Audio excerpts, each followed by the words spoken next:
नमस्कार साथियों, आपका हार्दिक स्वागत है हमारे यूट्यूब चैनल लवीऑफिशियल.com पर, जहां हर दिन हम लेकर आते हैं प्रेरणादायक, पौराणिक और रहस्यमयी कहानियां। आज हम लेकर आए हैं नसरुद्दीन और यक्षिणी की प्रेम कथा का भाग चौथा, जहां छिपे हैं प्रेम, छल, बलिदान और अलौकिक रहस्यों के ऐसे राज जिन्हें सुनकर आपका मन रोमांच से भर जाएगा। रात गहराई हुई थी, आसमान में चांद पूरा खिल उठा था। चारों ओर सन्नाटा और जंगल के बीच में बहती हुई नदी की कलकल ध्वनि मानो कोई रहस्य बयां कर रही थी। नसरुद्दीन यक्षिणी के साथ उस अलौकिक मार्ग पर आगे बढ़ रहा था, जहां हर कदम के साथ उसके सामने नए नए दृश्य खुलते जा रहे थे। वृक्षों के बीच अचानक चांदी जैसी रोशनी फैली और एक स्वर्णमयी द्वार सामने आया, विशाल, चमकदार, मानो किसी स्वर्गीय लोक का प्रवेश द्वार हो। यक्षिणी मुस्कुराई और बोली, नसरुद्दीन, अब तुम उस लोक में प्रवेश करने जा रहे हो जहां कोई मनुष्य पहले कभी नहीं गया। लेकिन याद रखना, इस द्वार के पार सिर्फ वही जा सकता है जो अपने दिल में छल, भय या संदेह न रखता हो। नसरुद्दीन ने गहरी सांस ली, अपनी तलवार को कमर पर मजबूती से बांधा और द्वार में प्रवेश किया। जैसे ही द्वार के पार गया, उसके सामने दृश्य देखकर वह ठिठक गया। चारों ओर चमकते महल, हवा में तैरते कमल पुष्प, स्वर्णमयी झरने और आकाश में उड़ती अद्भुत प्राणियां, मानो कोई सपना हकीकत बन गया हो।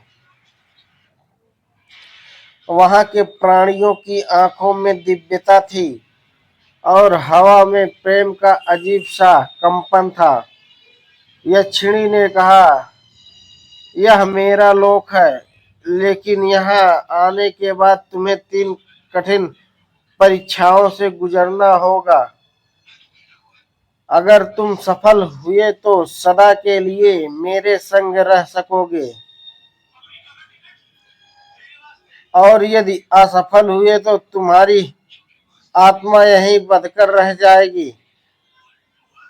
नसरुद्दीन ने बिना झिझक सिर हिलाया।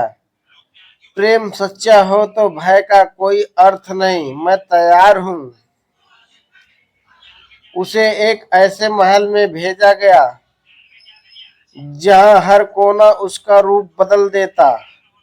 दर्पणों में उसकी परछाइयां जीवित हो उठती और उससे प्रश्न करने लगती, तू कौन है? क्या तेरे प्रेम में कोई स्वार्थ नहीं? नसरुद्दीन का आत्मविश्वास डगमगाया, लेकिन उसने अपनी आंखें बंद की और यक्षिणी का चेहरा याद किया।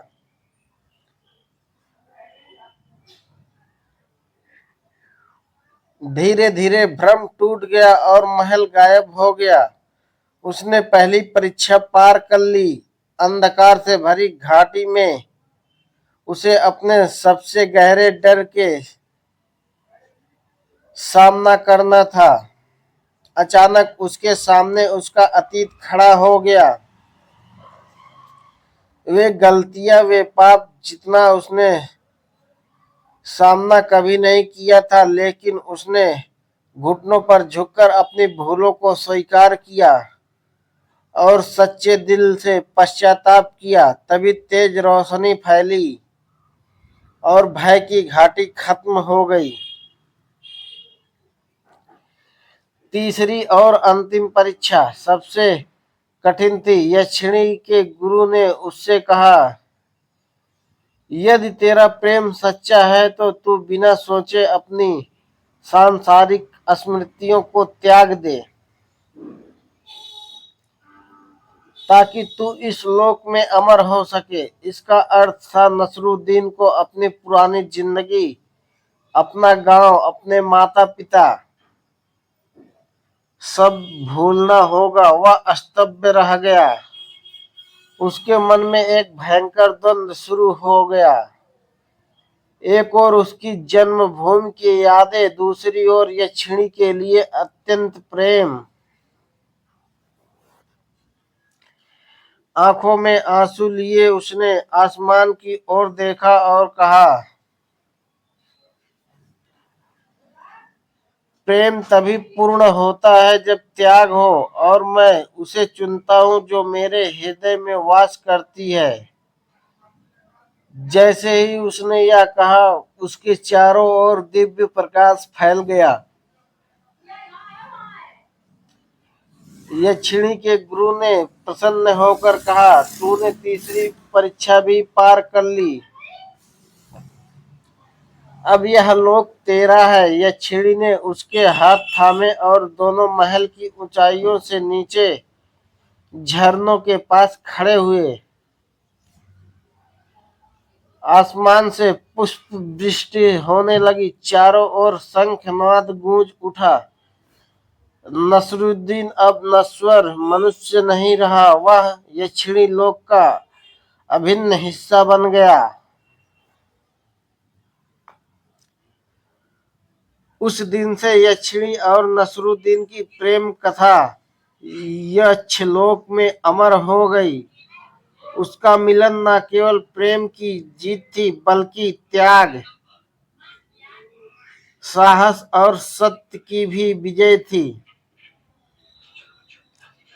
सच्चा प्रेम सिर्फ पाने में नहीं, त्याग और साहस में छिपा होता है।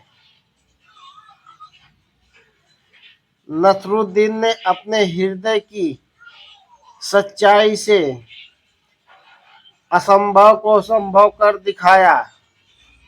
ऐसे ही अद्भुत और रहस्यमयी कहानियां सुनने के लिए हमारे चैनल को लाइक, शेयर, सब्सक्राइब करना ना भूलें, जहां हम प्रतिदिन लेकर आते हैं एक से बढ़ के एक कहानियां। धन्यवाद मित्रों। यह कहानी कैसी लगी कमेंट बॉक्स में अपनी राय जरूर दें। फिर मिलते हैं अगली कहानी के साथ अगले दिन।